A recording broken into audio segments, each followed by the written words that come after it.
This is the Aftermarket Radio Network. Hello, Automotive Aftermarket peoples. It's Carm Capriato, Remarkable Results Radio, and the Town Hall Academy, Week 329. We're here to talk about ATechs, making ATechs. And before you jump all over this, what makes an ATech? How do we make an ATech? Please hear us out. I think there's a great discussion to happen here. I'd like to introduce my great panel, Matt Fanslow, Shop Manager, Lead Diagnostician, Riverside Automotive, Red Wing, Minnesota, and from the Matt Fanslow Diagnosing the Aftermarket A to Z podcast. Hey, Matt. How's it going? Ryan Kooiman, Director of Training, Standard Motor Products. Hi, Ryan. Good evening. Glad to be back. Thank you so much. Scot Manna, Aftermarket Trainer, and works for Great Water Garages as their lead trainer. Hello, Scott. Hello, Carm. Thanks for having me back. Great to be here. So happy you're here. And we always have to introduce you as the ACDelco technician of the Millennium. The great one. Which pales compared to the golden mechanic that's at the other mic. So, guys, I can't wait to jump into this thing. It's been something that's kind of been burning a hole in my pocket for a long time and wanting to discuss this. And I do have my opinions after kind of being the host of the industry's premier podcasts for 8 years now and 1,200 plus episodes on the network. We hear the stories all the time, and I would just love to be able to get Ryan, Matt, and Scott's perspective on what it takes to become or to make an ATech. Let's stop and give a high five to our great sponsors. How much time does your staff waste scrolling through monster uncategorized lists when building an estimate? Well, forget about it. Shopware serves up front and center all previously written services by year, make, model, and engine size. Talk to my friends at Shopware, getshopware.com. And trust in the aftermarket supplier that makes parts that cars are born with. With over 100 years of OE heritage, Delphi Technologies quality parts gives you peace of mind. Learn more at delphiaftermarket.com. And guys, please use the power of our classroom page on remarkableresults.biz and our website. Build your own knowledge base with your leadership team. Go there. There's like 30 subjects, 30 topics. We've bundled episodes together in 4 packs so you can sit down with your leadership team and say, hey, I think we should look at processes and listen to them and then come back with some ideas and improve your business. Guys, look, I remember hearing John DeJulius talk about his hair salon back. Great episodes. Author John DeJulius interviewed him twice. And there was a certain client that came in with a problem. And he basically says, look, that's going to take a level 10 stylist to work on your hair. And it's going to cost a little bit more money. And it just kind of blew me away when he was talking about levels of success. And when we think about mechanical and we think about diagnostician and the deep state of being a diagnostician, Matt, and I listen to every one of your podcasts, and when I think about the knowledge base, what you guys have to know in order to tackle a problem, I know one thing for sure, Matt, I think in the last episode, I don't think I want to go do an engine. I just want to stay over here. And the engine guys don't want to go over there. But I think it was Matt Scundress that says, just give me a tire to do. I just want to clear my mind. I wanted to do something mechanical, right? That was so interesting to hear. So we have our tendencies. Yet, when we say I got to give it to an ATech, is it an A mechanical? Is it an A diagnostician? But we can argue what those monikers or levels mean. But in every case, guys, you got to be a forever perpetual student. You have to read OE service bulletins, and you have to be committed to be the top of your craft in the place you work at and in your career. Is this all about how it takes to make an A from whatever is mechanical or diagnostician? I think you wrapped it up right there. So good night, everybody. Thank you for coming. And no more to say. Nowhere to go. Well, Ryan, then if I've wrapped it up, then let's tell the rest of the world who may say, Carm made a great point. How do I do this? So let's talk about the how and the why. The first and foremost thing is, it's not the big on the episode. It's just that I don't know that the shop can make an ATech, but I know they can break one. I mean, I know they can hold somebody back from achieving that, or at least draw out the timeline to get to that level. It still takes a lot of individual effort, and I think probably some natural born talent or skill, but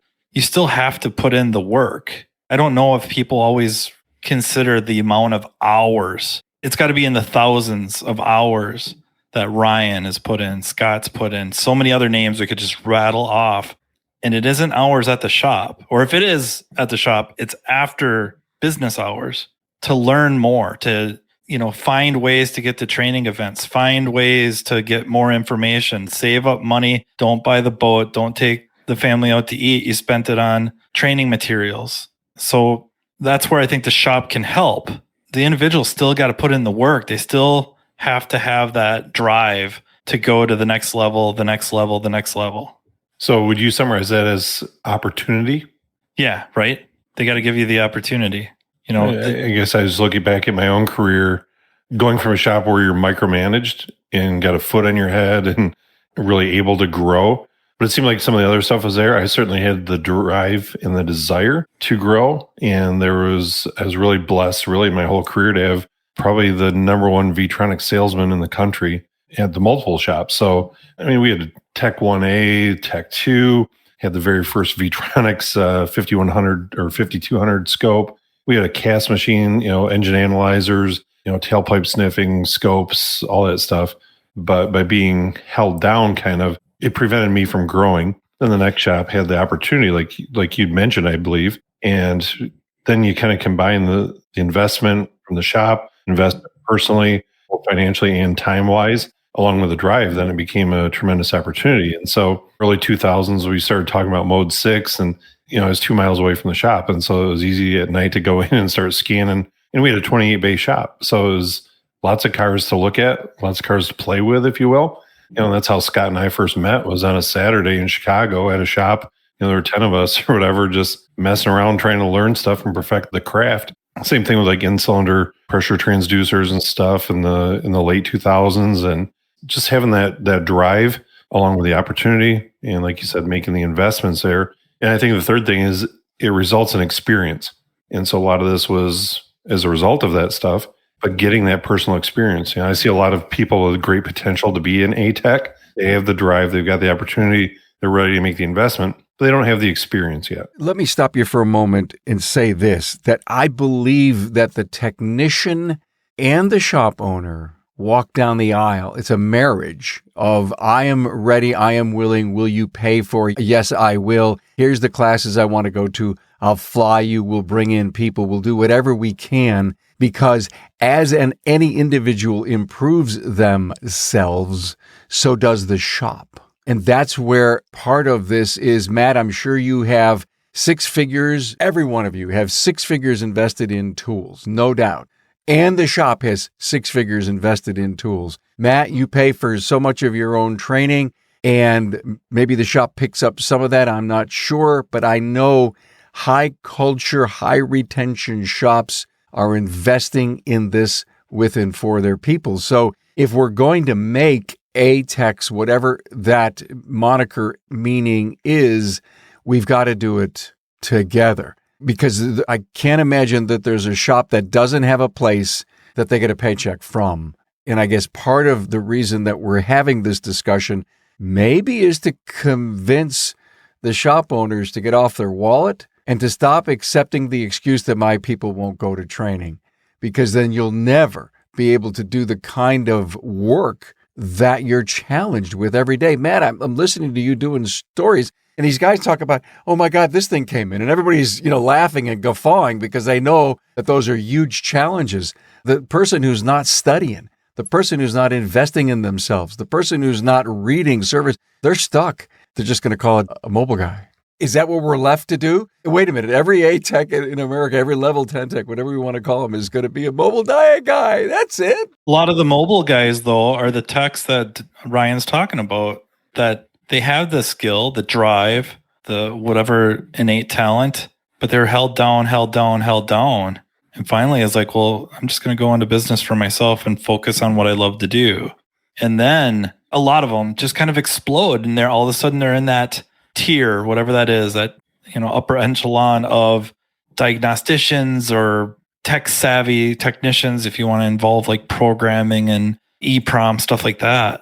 There's a common thread between the three of us, Carm, and it was something called the Linder Technical Conference. And I believe that might be the place that I first met Ryan and Matt, as a matter of fact. Unfortunately, being the old guy in the room, we got to back way up and look at training from a couple of decades ago, when technical training really started to take off as the technology started to explode. And once you got either a couple of years under your belt in the industry working at a shop, or you came out of some kind of a post-secondary educational thing, whether you went to a private technical school or you took classes at a community college, training, there wasn't that much training. There's always been training, and there's always going to be training for both A, B, and C technicians and general service technicians. But when you define the ATech, when you start talking about that ATech, this guy who embraces the technical side of it, he doesn't wait to be asked to go to training. He finds that training. There's two words that have come to my mind all the time when you bring this up, and that is determination. The ATech is an extremely determined individual. He will not let a car beat him. He will work and work. The idea of flat rate, or I'm only getting paid an hour for this diag, that just goes right out the window. He doesn't care anymore. He's determined to outsmart the machine. And of course, it's motivation. They are extremely self-motivated. So again, they don't wait to be told by the boss, hey, there's a class coming up, do you want to take it? They go to the boss and say, I want to attend this class. What do I got to do it? And that's, what starts to build that. And then of course, there's the culture in the shop, which kind of Ryan talked about. And it's really important. I've seen places where that culture is not there and there's not a lot of camaraderie. And I was at a shop not that long ago talking to a tech, one of the shops that we own. And he said all the places he's worked at until he's worked at this current shop that he's at, there was never anybody to talk to. I could never bounce an idea off the boss. There was no interaction between the techs. They were in their silo, as Ryan said earlier, that they weren't mentored. There's a mentoring to an ATech that goes on where you're sharing ideas and you're sharing experiences. And the shops that get it and the shops that are supporting training today, where they're embracing training, the shops that's closed down and send an entire crew there, they get that. They already have that culture. That culture is what breeds a lot of these A technicians. And then we can move on into the difficulty of classifying A technicians and compensating A technicians, which is, I don't know if that's part of this podcast or not, but it's one of the difficulties. It's one of the challenges that the industry faces, and the need for these guys, and yet our inability to figure out how to compensate these guys. You touched on something there, I think, which is pretty cool, that at least I'm seeing more and more of. As you said, these shops are closing down and just investing in training. We're getting more and more requests of a shop going, hey, can you send a trainer in here and just, Thursday afternoon, do a class just for my techs? And you didn't see that 10 years ago, 20 years ago. I guess through social media, you see different shops, like our friend Seth in Minneapolis or around the Twin Cities there, supplying all the tools, hand tools, all kinds of stuff. It's just such a different world. And I think we're starting to see a bigger split between the upper echelons and the lower echelons.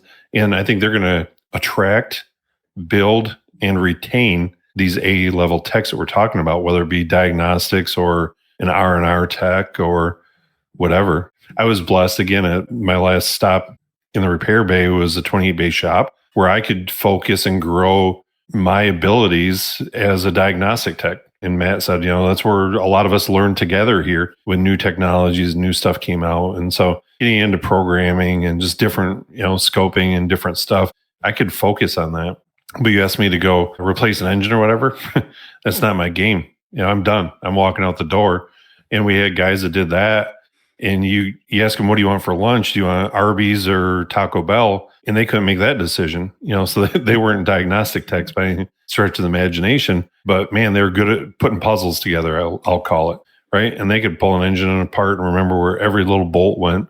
And so to pretend that every technician is created equal from the beginning, we all have the same potential, I believe, but we all are given different gifts, right? And so we all have different thought processes. And again, when you have a bigger shop, fortunately, there's some different opportunities there. And hopefully there's a little bit of thought put into assembling the team, if you will. Because if the three of us work together, it would be a lot of fun, but we can't just diagnose cars and do drivability. We got to make some money, and somebody's got to pound in some ball joints and hang some suspension parts and replace water pumps. And so there's got to be a good blend in there. And again, I think to that culture piece, if the shop's invested in making an A diagnostic tech, I firmly believe that they're going to have some A suspension techs, A R&R guys, A tire busters, right? They're going to attract and retain and train and help build some of these people across all skill sets. Hey, Ryan, do you have any idea why Matt got all the gifts and I didn't get any? You got the good looks, my friend. Yes. There you go. Okay. I'm the one on the short end of the stick. The tallest one by far. short end of the Tallest was with the most girth or gravitational pull. Right. But yeah, like Ryan said, I don't think, whatever level I'm at and whatever that means, I have a very, very rough time believing that I would have reached it without, especially that first independent shop I worked at, where I was really allowed to muddle through.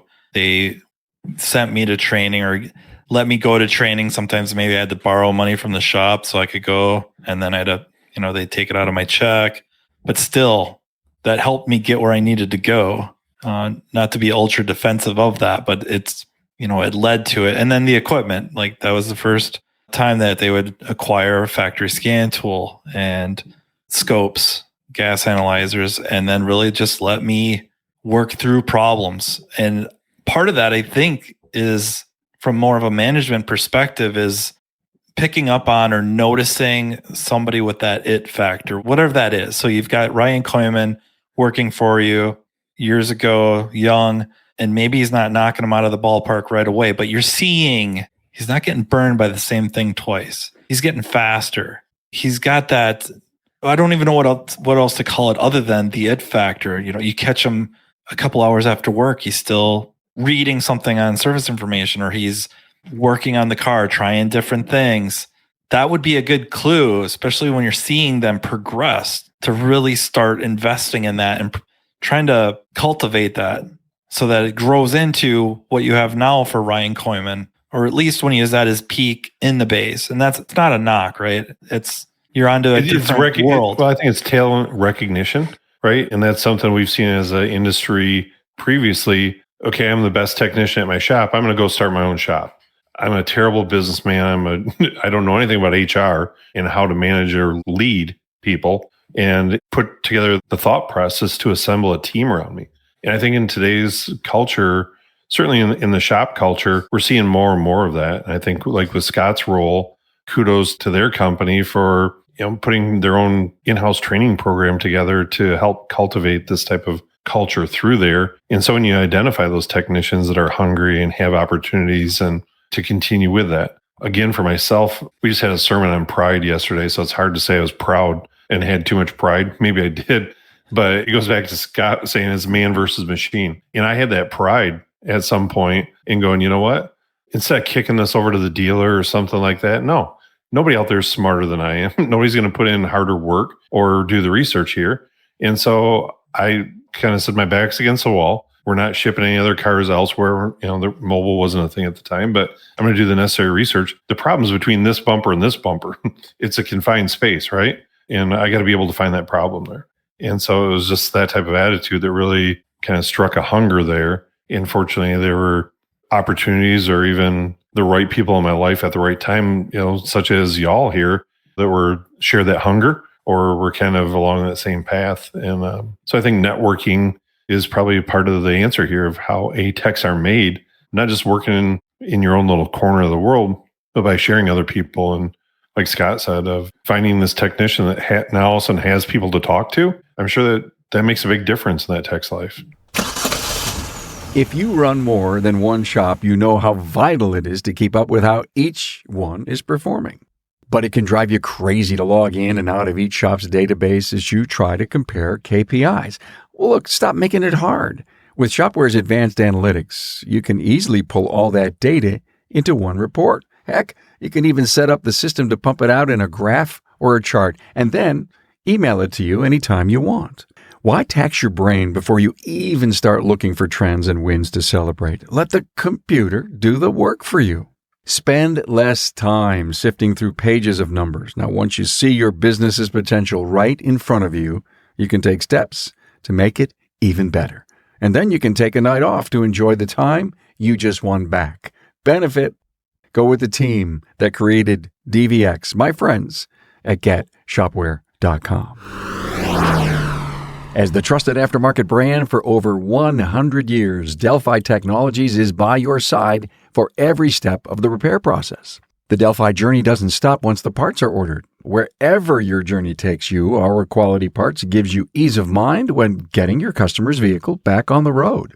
Technicians know and trust Delphi as a quality brand. Each product undergoes rigorous testing to not only meet OE standards, but also enhance it in each opportunity. From 700 hours of spray testing on chassis components to fuel pumps tested for reliability up to 150,000 miles. And safety and reliability is paramount to help vehicles drive cleaner, better, and further throughout their lives. Delphi is also committed in developing products and services to prepare technicians for the future. Take advantage of how-to videos on YouTube, technician-led trainings, and our technical support line, and more. Turn to the aftermarket parts supplier with over 100 years of OEM trust and quality. Learn more about Delphi. Visit DelphiAftermarket.com. Talent recognition. Self. You recognize you've got some kind of gift, a thirst, a desire, an ability, and the shop owner's job also in his pillar of training in his company needs to be recognizing talent and investing in it. I mean, I've always got an underlying cause for every episode that we do. Sometimes it's what we don't say that's important, and that is, and I'm going to have to say it, you got to have a training resume. You got to pay for training. You got to bring in people. It's time in this professional industry, a high-tech professional industry that we're in, instead of calling people ATechs, I'm an ATech. What the hell does that mean? We could say that we're an A mechanical and an A diagnostician, right? The thing that has really hammered me so much in the last few years is the word ATech. And the consumer doesn't understand what a technician is. They know what a mechanic is, period, and we're trying to change their paradigm, and it's not going to work. But I'm going to put my best level A mechanic on this timing belt job for you. What a sell to a consumer. Yeah, I think years ago at Apex, Danny Sanchez and I were talking about this, and he felt that the whole designation ABC was really how shop owners talked about technicians amongst themselves. And then, of course, the labor time guides had, I think the Mitchell labor time guide had ABCD or ABC. And I believe all data still does that. Does it? Okay. Yep. I think it had just levels of supervision. So a C tech would need quite a bit of supervision, a B tech, not quite as much, or maybe not nearly as much. And an A tech, relatively no supervision. They could handle the job beginning to end with little to no aid or supervision. Yeah, I just looked up labor procedures on battery replacement on a Dodge Ram, and skill set B to do the current sensor, or C-level technician to do battery terminals. Do we need to be told that? Unless you're using Tech Authority for that programming, then it's a A level. Yep. Right. Subscriptions. Yeah, plus. To answer your question, Carm, I don't think we do, but there's probably a use case for it, right? There's probably some, can you imagine a huge, like a dealership facility or whatever, and all the B work goes to this crowd or C work goes to that crowd? Or I've personally never experienced it, but maybe somebody else has. Okay, let's think about this. I'm the dispatcher at this shop. I got a 5-6 bay shop, maybe 4 or 5 technicians, and my responsibility is to get that work order and assign the work. But I ultimately, through osmosis and team, I'm going to know the capabilities of all my peoples. And to the point of ABC listed in all data, that we're going to have to know where I'm going to assign that particular job. But wouldn't you think that the lead diagnostician could help guide this dispatcher as to where these jobs get assigned? Even goes further, because I like where you were heading with the concept of a mechanical, a diagnostician, and breaking it into different categories. Because I think truly within those categories, there are the different levels, right? We've all worked with people at different skill sets. Yeah, right? and Ryan, if we're looking for talent, Matt, just think about, are you mentoring any individual in your place to take over for you someday? I'm trying very diligently. I sense a little hesitation in your voice, but the point is that we may have a Diag C or B guy, however we want to rate them. I mean, maybe internally, Matt, you set the requirements. Or maybe ultimately the industry does. In 4 or 5 years, we may have totally come out with a brand new way to build and create assessments in skill levels. I'm just throwing an idea way up in the air. It's asking a lot. When they're asking me questions, I'm not kidding you. There's no ego here, especially when I'm the least intelligent in this group, that they're coming to me with these questions and I know the answers. And some of the questions I can't answer in a sentence or two. it's like, we're going to have to go to about 10 lunches to talk about this. So you understand like why I could go on this test drive and look at fuel trims and determine almost exactly what's wrong with it in a one block test drive. And there's a lot of stuff building up to that. So it's asking a lot.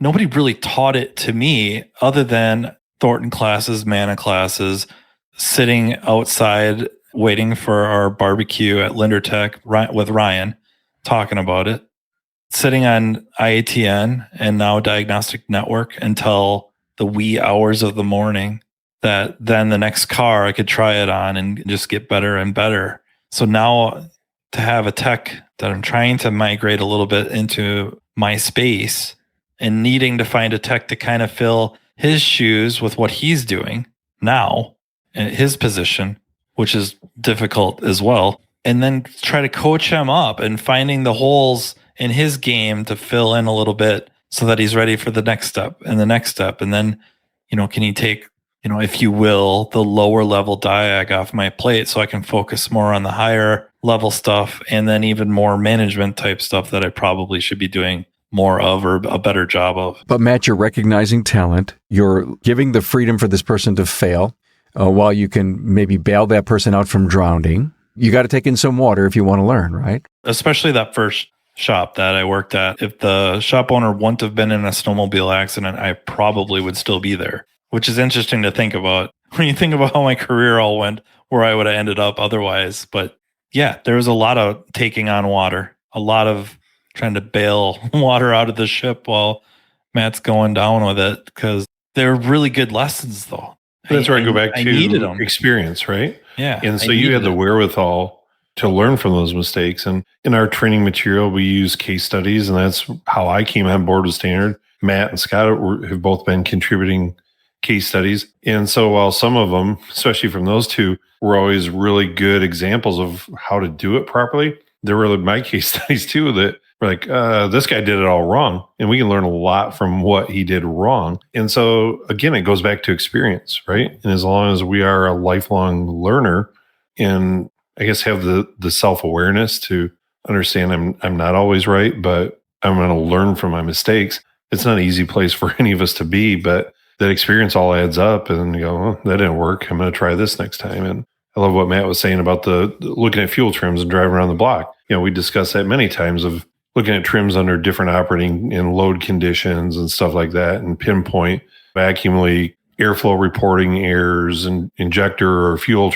pressure problems, stuff like that. And like you said, that's not a one sentence piece, but that's a lot of trial and error and understanding known good versus where the fault is. And again, that's experience. It's probably the deciding factor in the levels that we've been talking about, right? When you talk about a C, B, A level technician or mechanic, most of that boils down to the experience. How much experience does the guy have?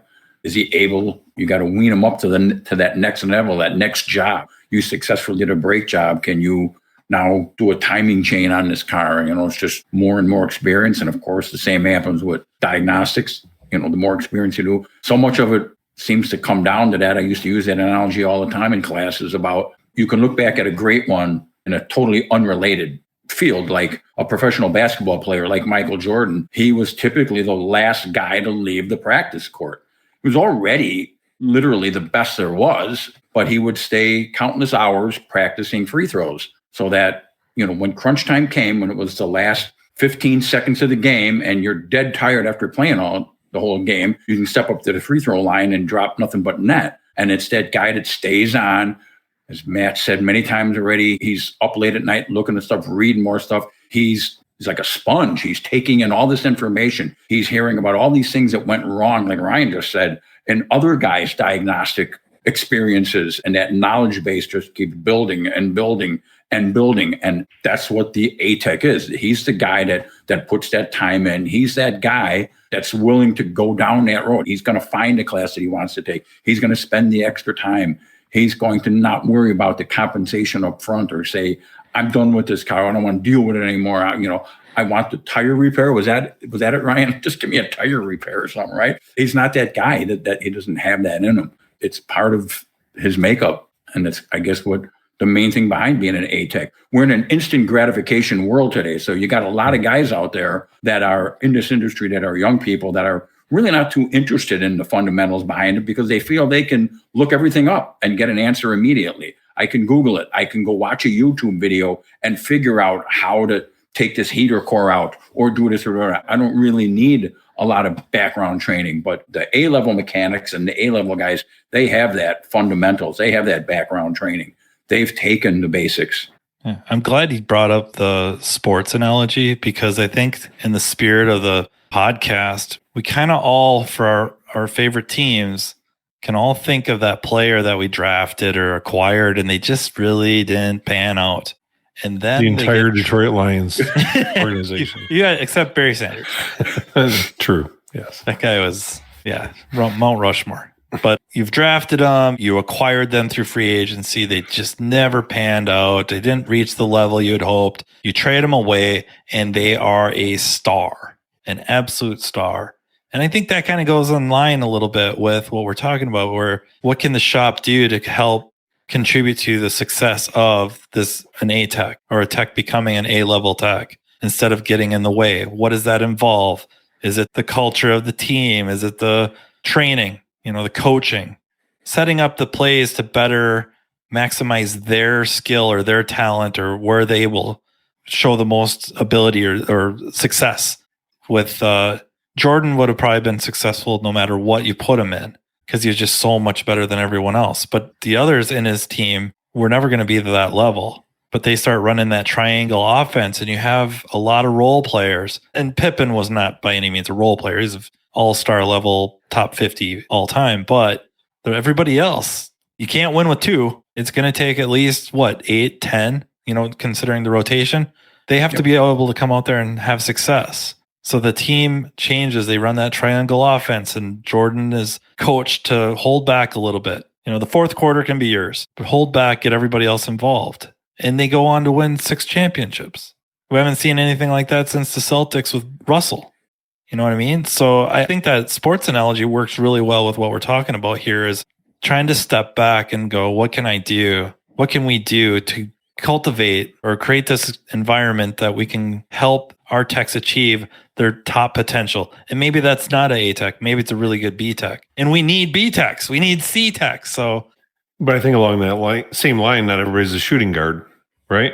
Right. A strong forward, you got your center, you got the different positions working together instead of doing the same thing. Guys, I am so loving where this discussion is. And what I want to do is I want to try to summarize it. We're not ending the podcast, but I've been writing down so much of my feedback here and I want to kind of ruffle through it. And I wrote down 8 key critical things on how to create an ATech from both, and they both equal personal and business. So please think of 2 different runways in your mind, personal and business.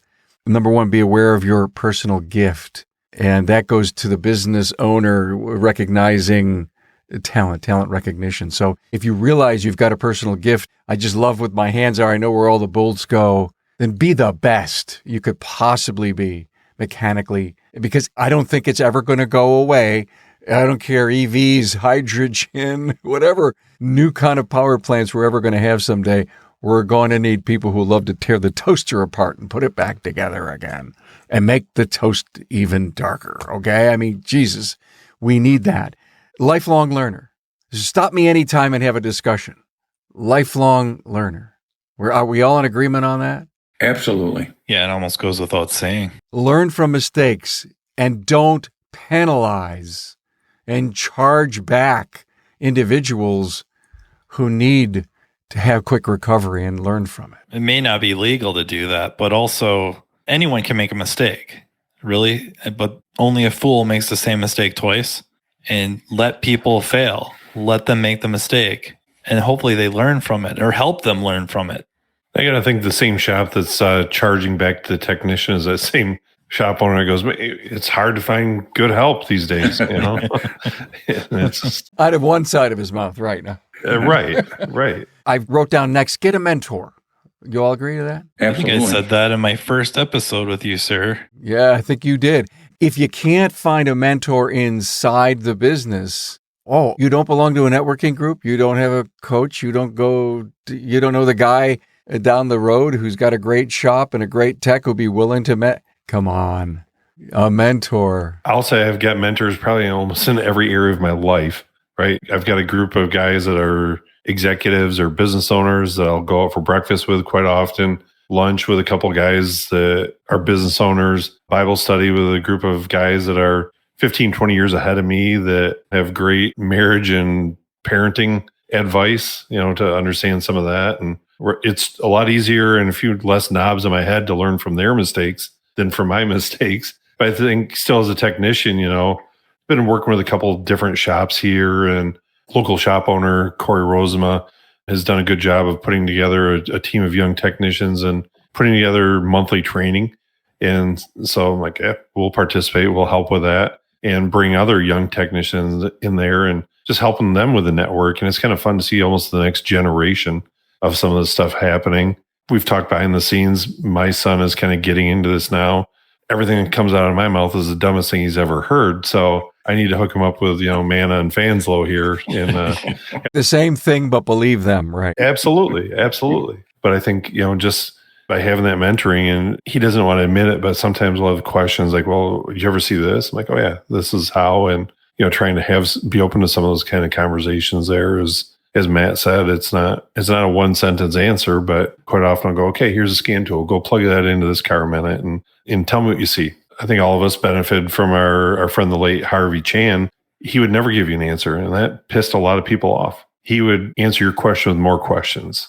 And the guy looking for the silver bullet, it frustrated him. But for those of us that appreciated the wisdom for what it was, okay, whatever, I'm going to go down this hunt. You find the wisdom at the end of it. He could challenge and empower you with almost one sentence. Mm-hmm. He had a great gift of being able to do that, Harvey. God bless Harvey. My next one on my list is read. Simple one word. Matt, you just can't get out of it without reading. And in fact, I think it was a friend of mine came back and says, wow, I was watching a guy who was fixing my car through the window and he's standing over there with these books and he's reading. I don't know what he's reading. You think he's fixing my car? I says, trust me, he was fixing your car. Yes. Yeah. Reading comprehension. If you're struggling with reading service information, you might want to start reading more for leisure at home to try to develop that imagination. Not that you're trying to create an imaginary car or system in your head, but now maybe you're better able to read something and picture what they're talking about in your head. So if you feel like you're hitting the wall regularly, reading service information and trying to picture in your head how this system works or supposed to work, or how this test is going to manifest itself and what it'll mean one way or the other, maybe start getting away from it a little bit and at home trying to read more for leisure, fiction type novels or something to better help your ability to picture stuff in your head. Maybe even pick books that have been made into movies or TV shows so you can kind of associate characters and voices, but then try to get away from that and be able to do it on your own, so that now when you're reading this service information and they're talking about gear to gear or lining up timing marks or something like that, you can do it in your head and it makes much better sense. And the diagrams, even as horrible as they may be, poorly drawn, because what you've read and now what little quality of diagram they've given you, you can better picture what you're supposed to do and put it into practice. I think that's a brilliant idea. I stole it from Scott, but all the good ideas come from Scott. See, that's why I got a bookshelf full of books behind me, because I haven't read them. Scott's is blank because he's read them all already. Yeah. He's an encyclopedia of knowledge. Right? I love it. Oh my God, that is great. The next one on my list is called tuition. Let me explain. I wrote a blog a few weeks back. Let's call this Stop Paying for Training and let's call it Investing in Tuition for our people and ourselves. It's tuition, everyone. And if you go back to the thought of college, yeah, mom and dad paid for my tuition, or I paid for my tuition. We never talked about it as I paid for training. We paid for tuition. If you're working for a shop that doesn't want to pay, then I think you need to find another shop, because they're not only investing in you and retention of you and the brilliance of you, they're also investing in their own productivity, which is, I believe, down the road going to be one of the most important KPIs we could possibly ever have, that while we're there for those 8 hours a day that we are as productive as we can because everything is working together. Guys, 10 classes, right? Tuition, live, virtual, whatever ways. You guys have to have a million opinions on that because you're all trainers. Talk to me about that. I think live trumps everything. It's not even because of the instructors right there in front of you, although it helps a little bit with bantering. Not that it should be 100% just visiting the whole time, but the networking. Virtually, it's really hard to network with other attendees.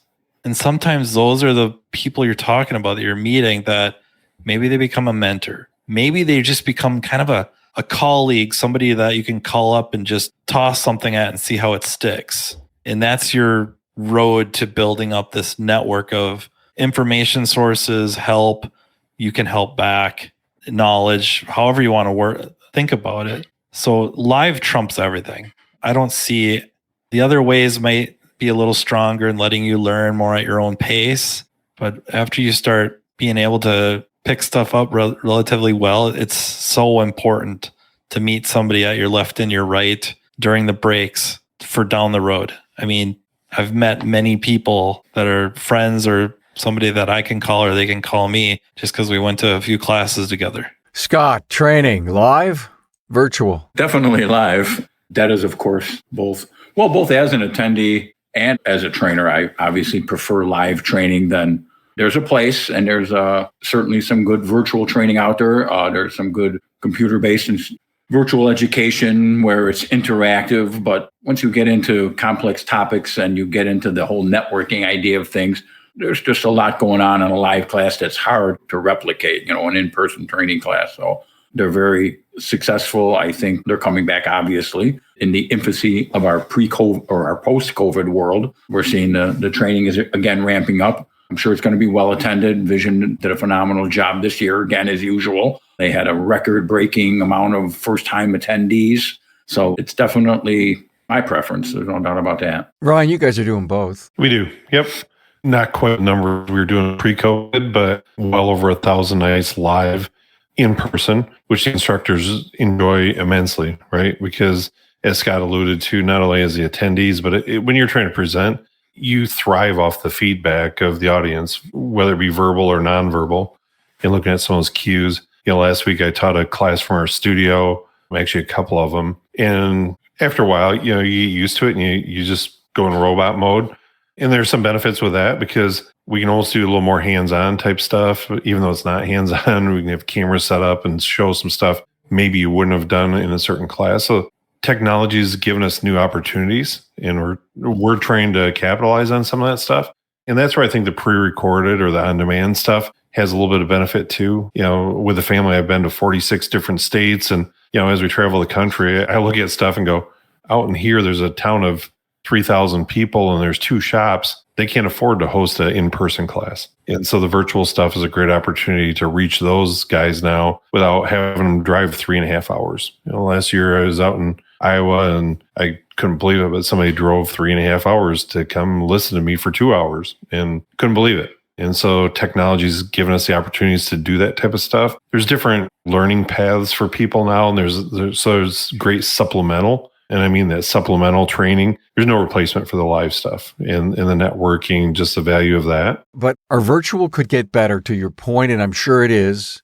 I haven't seen a lot of it, but with different camera shots, with B-rolls, with so many other standalone cameras under the hood cameras, we could make it, we'll never make it live, but we can stretch the bounds in keeping people's attention.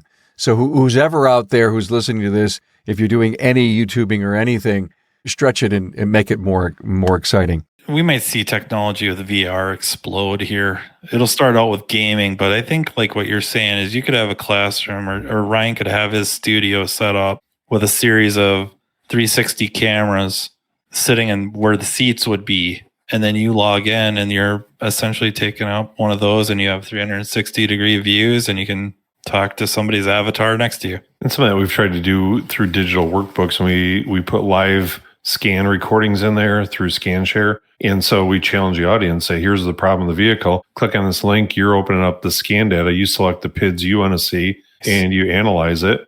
And then go ahead and type in the chat box here what data PIDs you want me to look at as an instructor, how to use this. And so that really drives the conversation to remove some of the static part. But also, if it is pre-recorded, they can still click on the link and open up the scan tool and view that stuff. And then we'll put in pre-recording of different stuff. And so it's kind of like the old determine your old path storybook. Even though it's virtual, it's almost live because you're interacting. Correct. And that's the goal of the whole thing. And there was a time when everybody's like, silence your phones, keep them off. We've taken the flip script of that and go, no, you're going to have your phone. You're used to using your phone all day. Pull your phone out, work through this problem with us using your phone. Weren't you guys, Ryan, the company for I'm going to guess 25 years ago, you had those little buttons you pressed, 1, 2, 3, 4. You would never leave the subject until percentage of the class knew the material. Am I right? Correct. What was the name of that? What was it called? Anybody remember? Power poll. Okay. And so, yes, and that was interactive. The instructor had a receiver and everybody in the audience had. And it would go up on the screen. It would show. Yeah, absolutely. Yeah. Yep. Who knows the material? Yep. And it was anonymous, right? So I wouldn't call out Ryan for getting the answer wrong. But no, that was an early method of assessing the performance of the instructor and the knowledge retention of the class. And the goal is that we want everybody to leave knowing the same stuff at the end of the night. The next thing on my list, guys, and you were talking heavily about that in this last little pieces we talked about live and virtual, was networking and the value and the power of that. You can't be afraid to, as someone says, who's sitting to your left and who's sitting to your right. And I know so many people that are so willing to say, yeah, get in the networking group and call a friend. Yeah, it's like small stones before the avalanche. Just thinking back, in the early classes, they would have been the CarQuest before it was CTI. But shortly after, I think they picked up was it Aspire? Don't matter. But what really started it is reading those underhood service magazines. And then there's an columnist in there, John Thornton.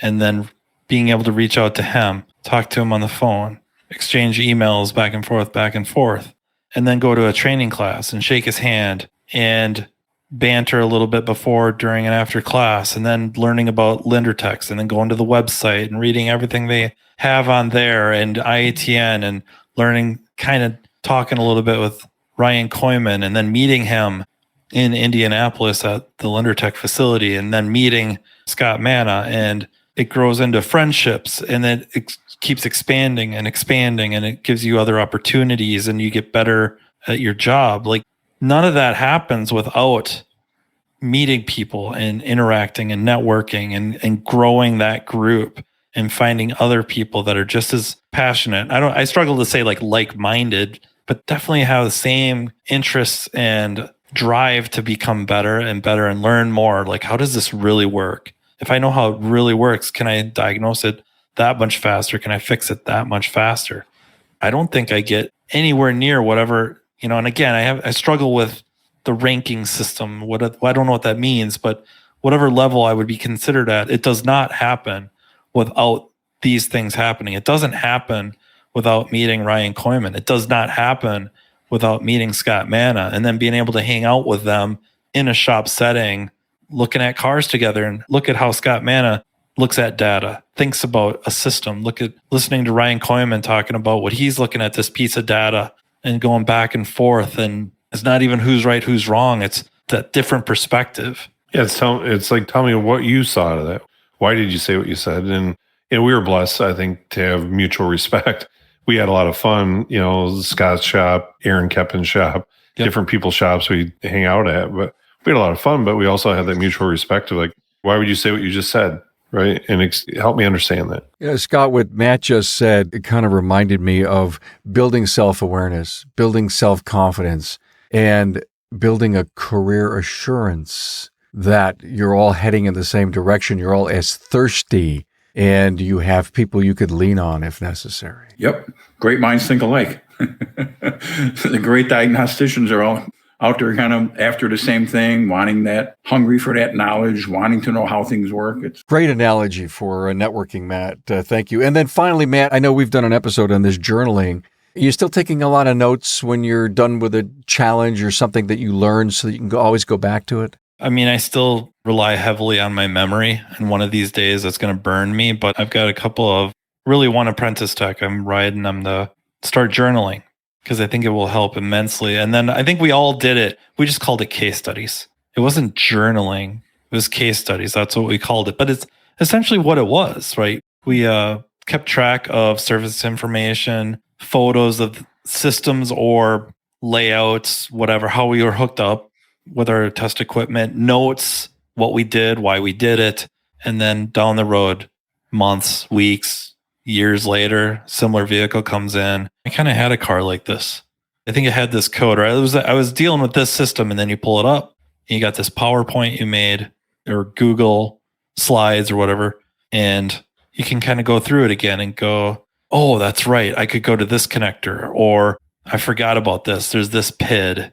And we'd share it on Skype, right? We had chat rooms and we did a lot of that kind of stuff. That's that back in the day. Networking, yeah. Right. Or we'd be the weenies in the hotel lobby at 3:00 in the morning, still looking at somebody's scope pattern on a laptop. You're geek talking. The current issue of Motor Age, there was an article, I can't remember who wrote the article right now, but it was called Documenting What You Do in the Bay. It's easier today than it's ever been. 25 years ago, it wasn't quite so easy. But today, so many things are PC based. You can put PowerPoint everywhere. You have the ability to capture so much stuff on your phone that documenting each car you work on. I mean, almost every car, believe it or not, I still actually am working on cars because I do shop support. I go out to shops that are struggling with a car. And step one is I open up my laptop and I start a PowerPoint. And I have many guys go, you're capturing all this? And I go, of course. It's really easy to do. It's easy to go Control P and stick a screen into a PowerPoint. And you don't forget what you just did 20 minutes ago because you can back up in your PowerPoint and go, oh, that's what that data PID said. I mean, I just was doing one on Friday on a monitor incompletion problem. And it's amazing that more, obviously the good techs are doing it. There's plenty of people that are doing it, but more should be. Yeah, I agree. Thanks for that. Hey, guys, this was great. Did we accomplish what we wanted to set out to? In my opinion, yes, because I think what we were able to do is to set up what a professional career as a high-level mechanic or a high-level diagnostician is about and the commitment that needs to be made. And I think we had a great mental discussion for shop owners and for technicians at the same time. I think we covered both sides that have to meet together and build the right culture, the culture of learning inside of an organization. If I went to a place and they didn't want to invest in keeping me at the top of my craft, I'm willing to. Shop owner needs to commit. And if they don't want to pay for me, at least to go and the class, then pay for my time and maybe pick up my hotel. So there's a way to work it out. And the top tier shops, they're paying 100%. Why can't you? And that helps you get to a higher pinnacle than you're currently at as a shop owner.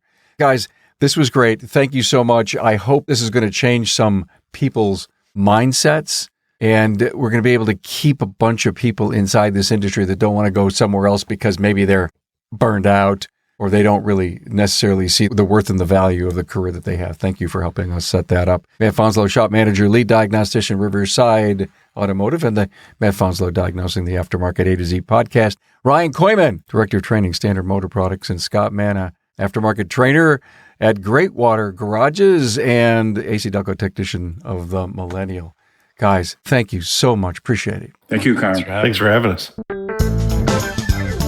Thanks for being on board to listen and learn from the premier Automotive Aftermarket podcast. Until next time.